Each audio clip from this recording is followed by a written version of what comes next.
Welcome everyone to Wizards Outlook. Joined by Ricardo W. Jr. We got Raymond Lyons, Wilson Tarpe Jr. As always, it's never easy for Washington.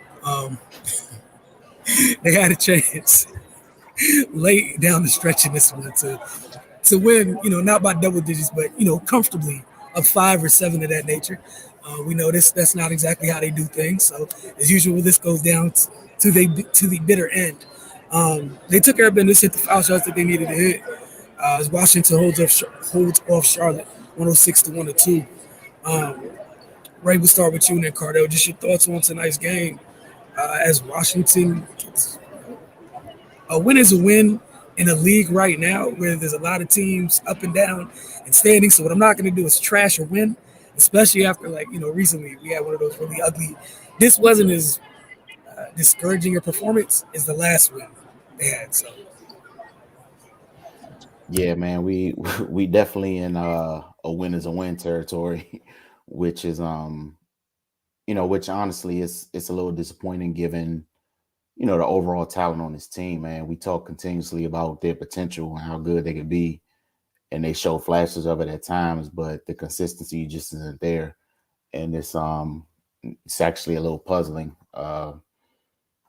Yeah, man, like a lot of it it's going to always start on the defensive end, man. Like they give up a lot of offensive rebounds tonight, second chance points. Guys just getting to the basket at will. They they do that against good teams, and it's going to be 30 pieces. So they got to clean that up, man. Um, yeah, Kuz, he had a little spurt that kind of that gave them a little bit of separation towards the end, and they tried their best to give it back. They closed out the second quarter on a positive note, 11-2 run, came out in the third quarter flat, only scored 18 points in the third. You know, it's it's if I was West at this point, I'm pulling my hair out, because it's only so much you can do, man. I wasn't surprised to see Taj Gibson again tonight. Somebody's got to be willing to play. Their bench didn't give them much anyway. They had 14 points off the bench in total. The starters, they held their weight. All of them scored in double figures. I mentioned Kuz. He had his little breakout that that kind of gave him some breathing room. Brad was good tonight. Porzingis did his thing, but for the most part, man, they they're just not performing up to expectations. I don't understand why we don't see that Brad and Porzingis two-man game more often. In the preseason, it looked pretty sharp, looked pretty hard to guard. I thought we would see a healthy dose of it once the regular season started, but for the most part, Porzingis just hangs out at the top of the key, and Brad does his thing. But yeah, man, this is a puzzling team, and I'm glad I'm not responsible for anything they do on the court. That's got to be a stressful job trying to manage this stuff right now. But like you said, Wilson, a win is a win, man. And if they all got to be ugly, then so be it. But at some point, you got to start to put some things together and and look like a high functioning basketball team. that would be nice. Cardell, your thoughts on tonight's game? Yeah, which I say a win is a win, but they got to stop being so up and down, man. It's 1 minute they hot, they come out the game when they start 8, 10, 10 nothing or something like that. Similar to the last couple games, start off hot and you're like, okay, and then they just exhale like the game mode. It's like, yo, it's just the first quarter. Y'all got to keep going. It's a long game ahead, and you wouldn't expect that from veterans, man. But for them, it's just it comes down to being physical in the paint and taking care of the ball and defense. Those are the three consistent things that has played them throughout the season. Um, like Bill had 5 turnovers. Uh, Porzingis had 4. Kuz had 4. Those are your first 3 options. You know what I mean? That's 13 turnovers. That's between 3 players. That's ridiculous, man. And that's the only reason Charlotte hung around. They took care of the ball. They went by double digits, and we're not having this issue, man. Um, like I said, it comes down to them, and I'm glad Goodwin came back. They needed him. Terry Rozier is another one on that list that love to see the Wizards. He usually puts up big numbers, but he had an off night, and that's due to Benny. He played excellent basketball on both ends, and Goodwin. They just swarmed him, so he couldn't really get off.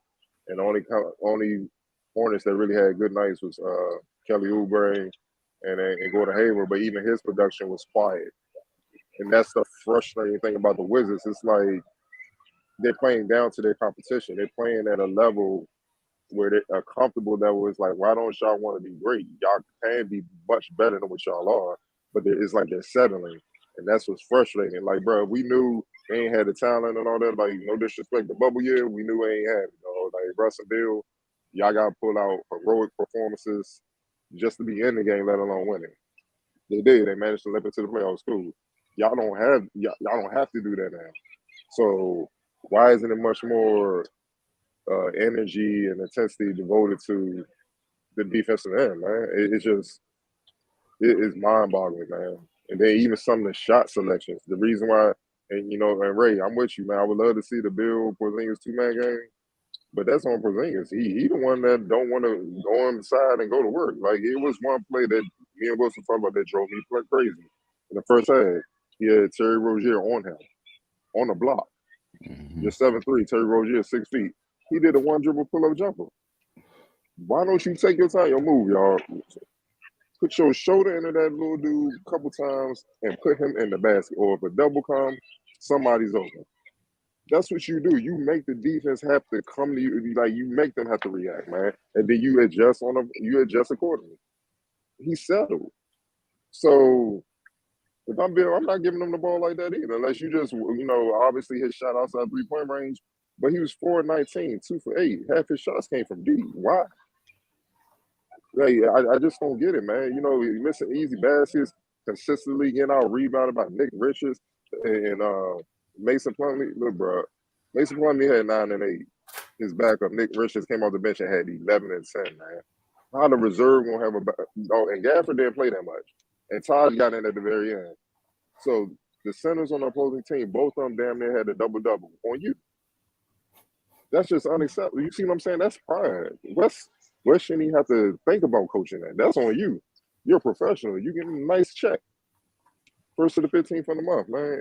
And that's the frustrating thing. Because he should be dominant, bro. They don't have LaMelo. He's out. They don't have other players. We're going to dominate these boys and keep them moving. We're not going to play games. And, yes, they're finding a way to win.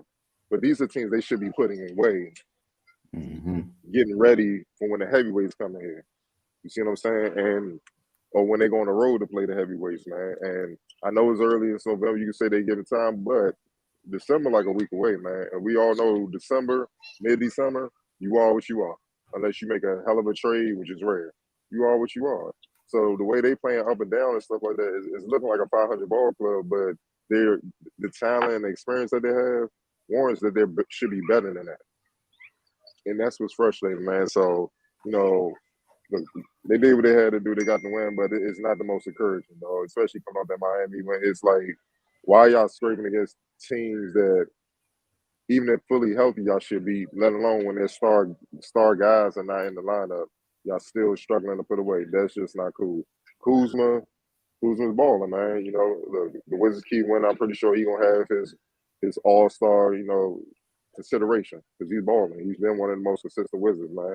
Especially when Bill went out, he held it down.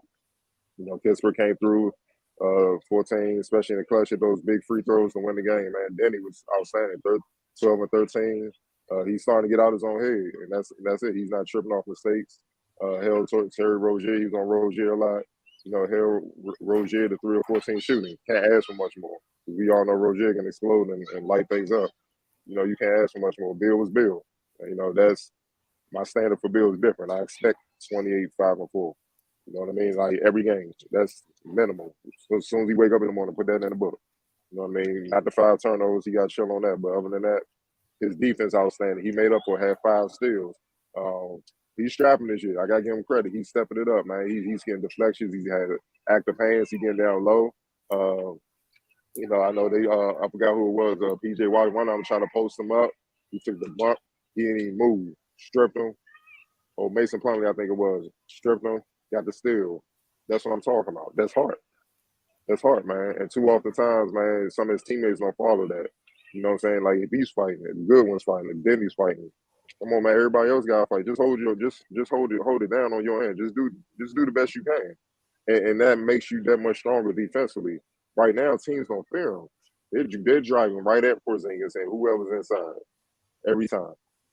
And then if you collapse on them, which the guards often have to do because the bigs right now, rim protection is suspect, then that's when they kick it out and teams are burning them from three. Luckily for them, the Hornets didn't hit their threes. I think the Hornets were 8 of 32. If they'd hit their threes, it'd be a different ball game. That's what I'm saying. They Wilson put it perfectly on Twitter. They survived. You're not gonna be able to win like this against better teams. You know what I mean? You know, so their bench, I don't know where their bench is at, man. You at home. Y'all gotta show up, though. Like the bench gotta be better. It's no getting around that, man. So look, we're gonna see, man. But they got work to do. But they're finding a way to win because it could easily be the other way. They could easily be 7-10 instead of 10-7. So you take it. They got the next two games against the Heat. I anticipate all those dudes that missed the last game will be playing. And then the Celtics, then the Timberwolves, and then you close out with the Nets and Kyrie's back. Close out this month. So yeah, they don't turn things around and put better effort. 10-7 can easily be 10-12 in a week or so. So that's the NBA, baby. Yeah, to piggyback on what you were saying, yeah, it was driving me nuts where sometimes he set the screen and roll and he would stop short of rolling to take a mid-range jumper. I'm like, what the heck are we doing? You're 7'3". Terry Rozier's not going to stop you. Nobody's down there to score. And that's the frustrating part is when, again, they start a larger conversation, but like when you rely so heavily on a jumper, right, you're 8 feet tall. Just get a dunk to get you going again. But it wouldn't even take it, you know, take a layup, a jumper, nothing. Just going to keep putting them up. And again, what if Terry or Gordon got going tonight at any point? Then what? All this would have been for naught. So again, it's important that they won. That is what matters. But like you said, Cardell, you don't survive Boston like this. You're not surviving nothing. You're just getting punched. Just getting punched. There's levels to that. Again, they got to do better. You got to do better. As always, you got to ask you guys, player of the game. I'm gonna roll with Kuz, man. 28, 10-5, 10-18, 4-8, 4-5 from the free throw line. Yeah, he did his thing tonight. Ray, you got another nominee? Now I'm going Kuz, and I feel like that little spurt he had that kind of gave the Wizards a little cushion was kind of what they needed, because if he didn't do that, then I feel like the game was really hanging in the balance at that point. All right, Ray, we'll start with you for X Factor then. I go Denny, man. Just what he did on both sides of the ball. Had a double-double. Like Cardell said, he's starting to play more free, and you can see the benefits, man. When he's productive and he's not, too much in his head, then, he really gives his team another dimension. Cardell? Yeah, Denny. 12-13. Holding Rozier to the shooting percentage that he did. He did his thing, man, as well. Like I said, man, just hoop. Continue to just hoop. And he's been consistent lately. And that's a good sign. Hopefully, he can just continue this throughout the season of this hoop. Keep doing what he's doing, man. Get the Swiss on the night that they need. Facts. All right, a couple comments before we get out of here. Bad game for Porzingis on offense. That's something we all agree to, and I know we all touched on it just a little bit. From Area 11T said, nice when the starters play well. Curious to see what the bench looks like when some guys get back. Yeah, they definitely miss Rui. Miss every bit of Rui Hachimura tonight. And again, it was good to see Jordan Goodwin back because I don't even know where this game would have got, if he's not coming in, bringing what he brings to the table, especially on the defensive end. Because there was definitely a couple lulls here and there because they were a little short-handed. No Monte, no Rui. Somebody else that was out too. I'm sorry. Also like seeing Denny kind of play point forward at the end of the game. Once he gets some go-to moves on offense, it'll be scary. You guys had anything you wanted to chime in? I know you guys just talked about him for a little bit. Yeah, the last comment about the bench. Well, I think West kind of already set in stone. You see Todd just getting more minutes. You see Goodman went from playing in spurts to playing a few minutes, being the last man off the bench. So now he damn near like 6, 7 man. Like so, if you're not playing defense or whatever, you're not gonna play. I mean, let's be real. Gafford moving down that depth chart right now. He's making no impact in the time he's in there. Nick Richards honestly kicked his butt. Kicked his butt real fast, man. It was bad. So yeah. I'm pretty sure Rui had a low management day, but he's back. Obviously, Lamonte got back in the starting lineup. Delon Wright, and they move on. Who's going to be the man up? And Hernandez looking like that. That's what I'm saying. Y'all can't. How you have the luxury of not bringing it in? That's what it be. It's just no disrespect. What has this team accomplished lately where you approach any game like that? See what I'm saying? You haven't won. So yeah, it's gonna be interesting. I think West is already rolling with the dudes that's gonna help you get it done. And that's what he's doing. First time I seen him was top 100 camp, and that's what he was. He came fresh from overseas, 6.9.4. The thing is with him, when he's in his head, he makes mental mistakes, turnovers, and shots. You know what I'm saying? And that's why West kind of took him out that road because you don't trust him. But now that he's flowing and playing a lot better, all right, you see West give him more responsibility. Here you go. Seeing how he handle it and maximize the game. That's all you ask for from the coach. Right. Any thoughts on that subject? I know you talked about Danny a little bit as well. Nah, it's just good to see him just kind of playing basketball. Like talent is not the issue with him. He just got to get out his own way. Area 11 team said looks like Will Barton sort of looked like the odd man out. Yeah, I don't think Will's going anywhere out the rotation. Regardless of the shooting, it's another person that can handle the ball, play defense, and has some size. So I don't think it's going to affect him. Because again, even on, go ahead, Cardell. I was going to say he's versatile too. He can play the 1, 2, or 3. So and that's about it, depending on who's in foul trouble, who's banged up, who has on. You can leave him in there in different positions, and he can just play his natural game. Today he was just off night, like I said, he wasn't the only one on the bench. The entire nobody on the bench really played well outside of Goodwin. So everybody got to step up moving forward because they got some heat coming, literally. Yeah. So again, like they both mentioned, they got Miami the day before Thanksgiving and the day after Thanksgiving. And again, it shouldn't be the scab team that they saw, out here in DC. So we'll see how that goes. As always, follow the Focus TV for obviously updates when we have Wizards Outlook. We got that stretch in December where we're gonna be December where they'll be going out west for a little bit. So you guys know what it is with the playback. Watch the game with us. We know y'all gonna watch it and go nuts about it anyways. Come hang out with us. You can woosah throughout the game, and then come spend time with us here on Wizards Outlook. We appreciate y'all tuning in. Y'all all have a great night.